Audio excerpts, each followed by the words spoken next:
반갑습니다. 하루한장 통합사의 빌드업 세계사, 중2 세계사, 중등 역사 1. 오늘 5강 이집트 문명과 메소포타미아 문명에 대해서 좀 구체적으로 공부를 해보도록 하겠습니다. 자, 여러분들 이번 학습지는 이렇게 생겼습니다. 링크해드리는 블로그에 들어가셔서 출력해서 쓰면서 같이 공부하도록 하면 좋겠습니다. 자, 오른쪽 위에 이름과 날짜를 쓰십시오. 우리는 저번 시간에 세계 4대 문명에 대해서 공부를 한 바가 있습니다. 자, 세계 4대 문명에 뭐가 있었더라? 여러분들 이제 기억을 하시죠? 지금 여기 보면 연한 지도에 이렇게 나타나고 있는데 한번 기억을 더듬어 보면 여기 메소포타미아 문명이 있었고 여기 이번에 나일강 문명, 나일 문명 혹은 이집트 문명이라고 얘기를 하는 문명이 있었고, 자, 3번에 인도 문명 혹은 인더스 문명이다 라고 이야기하는 데가 있었고, 4번에 황하 문명 혹은 중국 문명이라고 하는 곳이 있었구나 라는 거를 저번에 공부를 한 바가 있습니다. 자, 그러면 저렇게 4개의 4대 문명이 있다라고 얘기를 했는데, 자, 그 중에서 4대 문명의 공통점에 대해서 우리 저번 시간에 학습을 했어요. 자, 4대 문명의 공통점 이야기했을 때 줄 빼서 도시국가라고 적습니다. 도시국가. 자, 도시국가를 형성함에 있어서, 자, 그 배경은 큰 강을 바탕으로 그 강에서 농경이 발달했다라고 했던 거 기억을 하고 계셔야 됩니다. 자, 잉여 생산물이 나오고 계급이 발생했죠. 그래서 계급에 대한 이야기를 기억하고 있어야 되고, 그 다음 청동기를 사용했다는 것과 그리고 문자를 사용했다라는 거. 그래서 요 4가지 이야기는 잘 기억하자라고 하면서 저번 시간에 공부를 했었습니다. 자, 그런데 이 메소포타미아 문명은 여러분들 우리 앞에서 서아시아, 동아시아, 영차시 때 구분을 한 거 기억하시죠? 자, 그래서 요 메소포타미아 문명 있는 지역은 서아시아 지역입니다. 자, 지리적으로 이집트는 북부 아프리카지만 우리가 서아시아 지역 이야기할 때 이집트 문명도 같이 이야기하니까 오늘은 여기 1번, 2번 메소포타미아 문명과 나일강 이집트 문명에 대해서 조금 구체적으로 정리를 해보도록 합시다. 자, 그러면 1번 메소포타미아 문명에 대해서 이야기할 건데, 자, 여기 우리 저번 시간에도 했지만 메소포타미아 문명은 여기 있었다, 그죠? 오늘날의 이라크 땅이다 라고 이야기를 했었습니다. 자, 그 다음 이집트 문명은 여기 이제 이집트라는 나라가 있죠. 여기다 라는 거 기억을 하시고, 자, 그 다음 강 2개 외웠다, 그죠? 그래서 유프라테스 강, 티그리스 강, 요 2강이 있었다라고 얘기를 했었는데, 자, 1번과 2번의 차이점을 여기서 미리 정리를 하고 가겠습니다. 자, 여러분들 나중에 공부를 하다 보면 여기 2번 땅 있죠? 여기 이집트 문명 있는 요 자리는 계속 이집트입니다. 계속 이 왕조가 이어지고 오늘도 여기는 그냥 이집트라는 국가가 그대로 이렇게 유지되고 있는데요. 그 이유가 뭔가 했을 때 주변이 사막이 이렇게 있고 그리고 주변에 엄청나게 강대한 국가들이 없었기 때문에 자, 일종의 지리적으로 폐쇄적인 위치에 있었다라고 이야기를 합니다. 자, 그래서 여기 폐쇄적이라고 적을게요. 그렇다고 막 산으로 둘러싸인 건 아니지만 폐쇄적이고 거기에 반해서 메소포타미아 지역은 완전 이 평원 지역으로 여기 이 주변의 다른 국가들도 많이 발달하면서 이 땅을 서로 넘보게 됩니다. 왜냐면 너무너무 비옥하니까요. 자, 그래서 이 땅은 우리가 개방적이다 이렇게 적어볼까요? 개방적 이렇게 적어보겠습니다. 그러면 1번 개방적인 땅과 2번 폐쇄적인 땅 이 2개를 비교했을 때 하나의 왕조가 꾸준하게 가는 경우는 이 이집트인 경우겠다, 그죠? 그래서 여기는 통일 왕조라고 적어주세요. 그래서 왕조가 안정적으로 유지가 됩니다. 거기에 반해서 이 개방적인 이 1번 땅 있죠. 이 땅은 자, 점점 이 시대가 흘러오면서 이 땅은 누구의 땅이 됐다가 이 나라 땅 됐다가 저 나라 땅 됐다가 하면서 자, 국가의 흥망성쇠가 아주 두드러지게 나타나는 곳으로 왕조가 자주 교체되었다라는 것을 알 수가 있습니다. 자, 그래서 이런 이야기들은 요 땅이 그렇게 빈번한 어떤 변화가 있었구나라는 거는 뒤에 가면서 차차 아시게 될 것이다. 자, 그러면 여러분들 나중에 뒤에서 또 정리하겠지만 자, 개방적이고 언제 이 동네가 어떻게 될지 모르는 이 메소포타미아 지역과 이렇게 폐쇄적이고 하나의 왕조가 꾸준하게 이어졌던 이 두 지역은 문화적으로 큰 차이를 나타냅니다. 자, 1번 땅, 요 이라크 땅, 여기는 언제 어떻게 될지 모르니까 지금 당장 내가 뭔가를 추구하는 것, 그래서 현세적이라는 표현을 씁니다. 현재의 안정된 삶을 더 중시하게 되는 게 1번 땅의 사람들이고요. 자, 2번 땅의 사람들은 1번에 비해서는 지리적으로, 정치적으로 안정된 상황이니, 자, 이것이 내가 죽은 이후에도 이어지기를 원합니다. 특히 권력을 가진 사람들은 더 그렇겠다, 그죠? 그래서 내세적이 됩니다. 그래서 죽은 이후에 대해서 이야기를 하는 것들이 많이 등장하게 되어요. 그래서 여기 메소포타미아 현세적, 이집트 문명 내세적, 요거 두 개를 미리 이야기를 하고 가도록 하겠습니다. 그래서 이렇게 얘기를 듣고 보니 지리적인 어떤 조건, 이곳이 평원이냐 아니면 주변에 강대국으로 둘러싸여 있냐 아니면 사막으로 있냐 등등 이런 지리적인 조건이 이 지역의 어떤 정치나 문화에 영향을 주는구나 라는 것을 여러분들은 좀 이해하시고 넘어가면 좋겠습니다. 자, 메소포타미아 문명 같이 보도록 하겠습니다. 자, 메소포타미아 문명의 발생해서 차근차근 필기를 하도록 할게요. 우리 저번 시간에도 했지만 기원전 3500년 이렇게 쓰세요. 자, 얘가 어디서 등장했는가 했을 때 티그리스 강과 유프라테스 사이에 메소 사이에 포타미아 지역 이렇게 해서 자, 그런데 그 강이 하나는 이렇게 흐르고 하나는 이렇게 흘렀대요.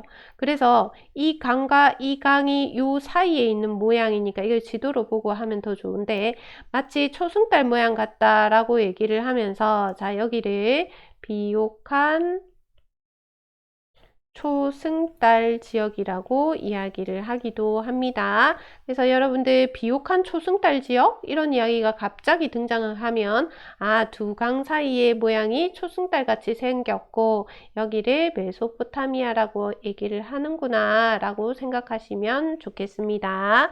자, 그래서 여기 이 비옥한 초승달 지역에 도시국가가 이제 등장하는데 그 중에서 대표적인 국가 이름이 우르, 그 다음에 라가시라는 도시국가가 등장합니다.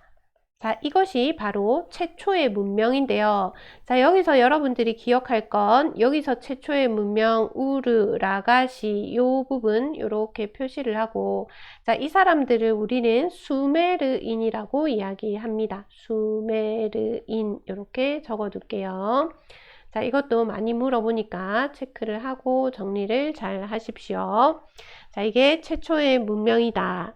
자, 그런데 이 도시마다, 도시국가니까 도시마다 이 도시 중심에 이렇게 생긴, 지금 얘 이상하게 생긴 요 보이시나요? 요게 있는데 얘 이름이 바로 지구라트입니다. 지구라트라고 쓰고 이것은 신전인데요. 도시 중앙마다 있었던 것이고 자, 예전에는 왕이 신이거나 내지는 왕이 신의 대리자가 되는 것이다. 그죠?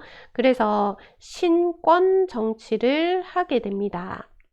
자, 그러면 요런데 이런 커다란 이런 건물들, 이런 건축물들은 그 왕권을 강화하는 데 있어서도 큰 의미를 가졌겠다. 그죠? 지금 여기 사람이 여기 이렇게 서 있는 사진인데, 자, 이런 그 역사물이나 지리 같은 거는 사진을 찍을 때 사람을 같이 넣어서 찍는 경우가 많아요. 왜냐면 그 규모 크기를 이제 가늠해 볼 수 있으니까. 자, 어쨌든 얘가 지구라트인데 여기다가 간단하게 지구라트, 자, 신을 숭배하던 신전이구나. 여러분들 이거 보러 가고 싶죠? 이걸 어디 가면 볼 수 있을까? 이건 이집트에 가면 볼 수 있습니다. 선생님 잘못 적었다. 그죠? 어디 가면 볼 수 있다? 자, 이라크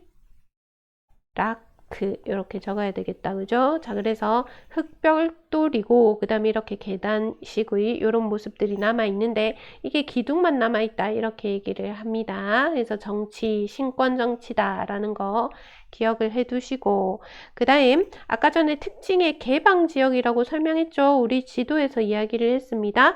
그러다 보니 이 민족의 침입이 다른 민족의 침입이 매우 작게 일어났다라는 거. 자, 그렇기 때문에 죽어서 그런 것까지 생각할 수가 없어. 지금 당장 현재의 안정된 삶을 중시한다. 이렇게 적을게요. 자, 이걸 뭐라고 표현했냐라고 했을 때 현세적이다 이런 표현 기억을 해 두시면 됩니다. 자, 그 다음 이때 문화는 점성술이 발달을 했고, 자, 이때 점성술이라 함은 별을 관찰한 것이고, 그래서 상당히 다분히 과학적인 지식과 연계가 있을 것이고요. 점성술, 그 다음 태음력을 사용합니다.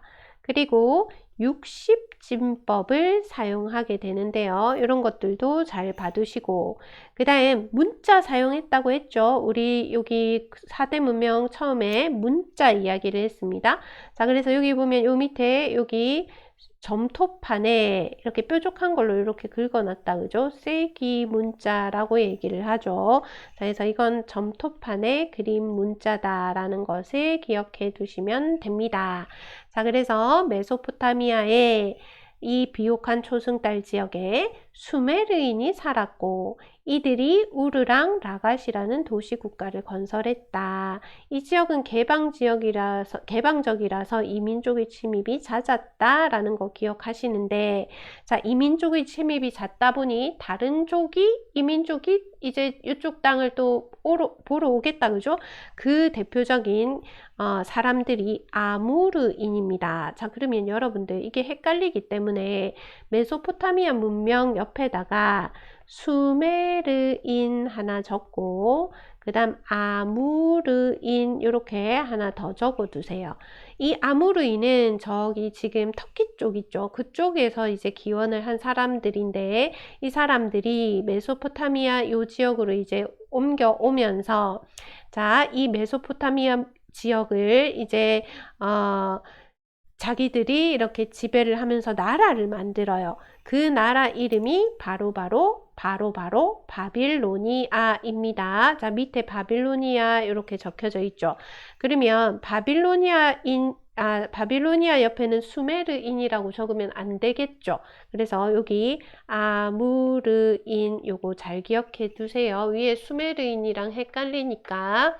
자, 이 지역은 개방적이니까 이민족의 침입이 잦았고 이런 다른 사람들에 의해서 만들어진 이런 나라들이 생겼구나. 자, 이 아무리인에 의해서 도시국가니까 도시들이 있었는데 그 도시들을 다 통일하게 됩니다.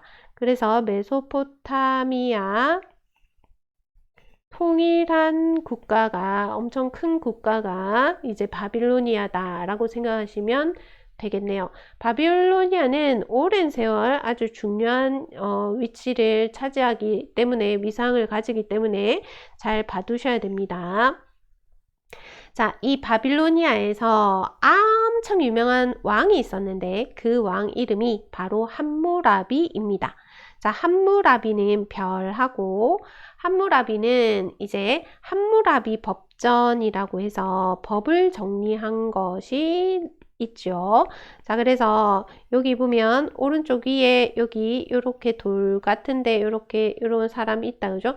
자, 그런데 이게 원래는 이렇게 까만 돌에 이렇게 한 2m 정도 되는 돌에 맨 위에 요 그림이 있고, 그 다음 이제 법 이야기가 이 글자가 쭉 새겨져 있어요. 글자가 있다는 얘기다, 그죠? 무슨 내용이 적혀 있는가라면 함무라비 법전에 보면 아들이 아버지를 때리면 두 손을 자르고 남의 눈을 상하게 하면 그 눈도 상하게 하고, 이런 이야기들이 쭉 적혀 있다는 얘기다, 그죠? 자, 그래서 이들은 법을 가지고 있었구나. 법이 있었던 이유는 생명과, 자, 써봅니다. 사유재산을 보호하기 위한 목적이었겠구나를 생각하시고, 그 다음 이 내용을 보면 뭐 하면 뭐, 눈에는 눈, 이에는 이, 이런 내용이다, 그죠? 그래서 보복주의가 들어있구나라는 것을 알 수가 있습니다. 자, 그런데 내용을 자세히 보면, 자, 귀족이 평민을 뭐 눈이나 다리를 다치게 하면 은하 1미나를 내야 된다. 근데 노예를, 다른 사람의 노예를 다치게 하면 노예 가격의 절반을 줘야 된다. 이런 식으로 이게 평민이냐 귀족이냐 노예냐에 따라서 그 법의 적용이 조금씩 다르게 적용되고 있어요. 그래서 보복주의면서 동시에 차등적으로 법을 적용하고 있음을 알 수가 있습니다.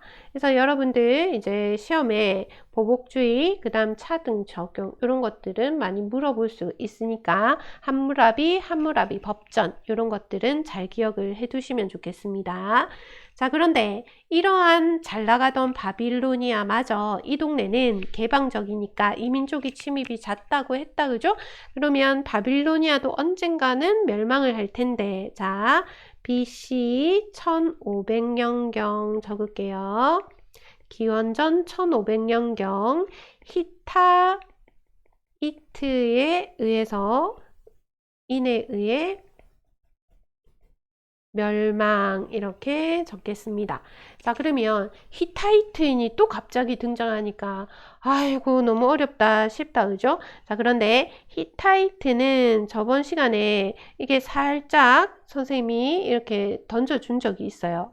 이들은 어디서 왔던가 했을 때, 자, 우리 저번 시간에 여기 필기하면서 히타이트는 철기다, 여기까지 필기하고 왔던 거 기억나죠?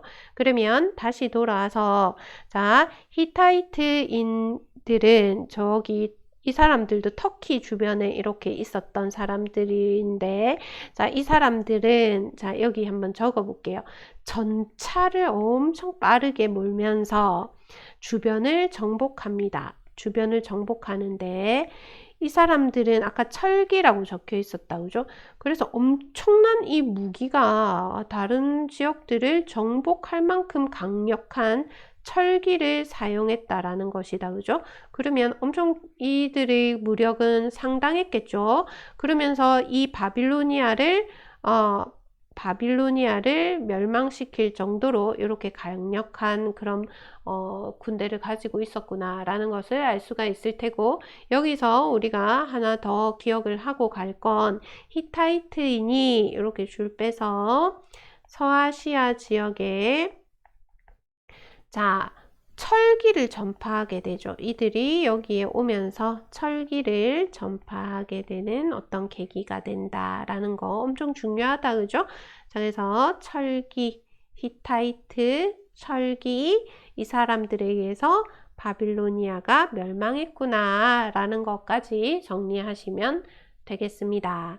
자, 그래서 사실은 여기 내용이 별거 없는 것 같지만 또 하자 하면 내용이 많다, 그죠? 그래서 수메르인, 그 다음에 도시국가, 지구라트, 그리고 개방적 지역이라서 어떻다라는 것과, 그리고 여기 이제 시기가 지나서 바빌로니아가 세워지는데 땅은 같지만, 요 지역은 같지만 아무르인에 의해서 세워졌고, 함무라비 법전 같은 것이 있고, 그 법전의 특성에 대해서 기억해야 될 거고, 이러한 바빌로니아는 히타이트라는 사람들에게 멸망을 당하구나. 그리고 히타이트인들은 철기를 사용했구나. 그 철기가 서아시아 지역으로 전파되구나 라는 것까지 찬찬히 정리하면서 외워 가셔야 되겠습니다.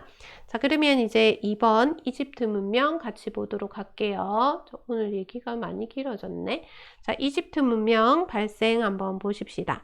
자, 발생은 BC 3000년경 이렇게 적으시고, 당연히 나일강 유역 이제 우리 안다, 그죠? 그리고 폐쇄적인 지형이라고 이야기를 했습니다. 자, 그렇기 때문에 오래도록 왕국이 유지될 수 있었고, 그런 이유에서 막 뭐 현실보다 이 왕들은 내가 이렇게 다 가졌는데 죽은 이후에 어떤 일들이 벌어질까 이런 생각들을 많이 했겠죠. 그래서 죽음 이유를 생각한다라고 해서 내세적이다, 현세적이다 라는 것과 반대다, 그죠? 그래서 이런 모습들을 볼 수가 있었다. 그 다음 이 이집트의 그 왕을 파라오라고 이야기를 했고, 이들은 절대적인 권력을 가지고 있었다라는 것, 그리고 정치와 종교가 합쳐진, 아까 우리 저기 메소포타미아도 똑같았다, 그죠? 그래서 신권 정치다라는 거 기억하시고, 자, 특징을 보면 영혼은 죽지 않는다, 영혼 불멸 에 대해서 얘기를 하고 사후 세계에 대해서 이야기하는 그게 아주 특징적인데, 자, 이 특징이 반영된 그런 유물들은 뭐가 있을까 했을 때 사자의 서가 있습니다. 자, 사자의 서는 뭐냐면 밑에 있는 요거 있죠. 요게 사자의 서인데요. 사후 세계 안내서입니다. 네가 죽으면 뭐 어떻고 저떻고 이런 얘기가 있겠죠. 그 다음 미라가 발견이 되고, 그리고 피라미드 같은 무덤들, 우리 요게 피라미드인 건 안다, 그죠? 그 다음 스핑크스, 여러분들 알고 있을 겁니다. 자, 스핑크스 이런 것들이 있다. 자, 문화를 보면 파피루스, 우리 이거는 그 파피루스라는 식물이 있어요. 그 식물 줄기를 가지고 종이처럼 만든 건데, 그러면 그 종이가 있었다는 건 거기에 뭔가를 기록을 했다라는 얘기다, 그죠? 그래서 파피루스가 있고, 문자가 있다. 어떤 문자냐? 상형 문자다. 형태가 있는 문자다 라고 되어 있죠. 그림을 이용한 문자다 라는 건데, 자, 밑에 보면 이게 이집트의 문자입니다. 이렇게 막 새가 이렇게 그려져 있고 뭐 이런데, 자, 이런 걸 상형 문자라고 얘기를 하고, 그 다음 이 이집트는 십진법을 사용했다라는 거 기억을 하시고요. 자, 지금 여기 어마어마한 이런 건축물을 만든다는 건, 자, 측량술이 당연히 발달을 했을 것이고, 토목 기술이 발달했겠죠. 그래야 건축이 이렇게 제대로 되겠죠. 그리고 그 기저에는 수학이 발달되어 있구나라는 것까지 우리가 이해할 수가 있겠습니다. 자, 여러분들 오늘 메소포타미아 문명, 그 다음 이집트 문명에 대해서 쭉 살펴봤고요. 요 두 개의 어떤 차이점, 그거를 이런 어떤 지리적인 특성과 연결시켜서 하나는 폐쇄적이다, 하나는 개방적이다 해서 요 개방적인 이 지역에는 수메르인, 그 다음 우리 아무르인 해가지고 아무르인이 만든 바빌로니아, 그 다음 이들은 히타이트인에 의해서 정복당하구나, 뭐 이런 내용들까지 잘 정리를 해두시면 좋겠습니다. 자, 오늘 수업은 여기서 마치도록 하겠습니다. 감사합니다.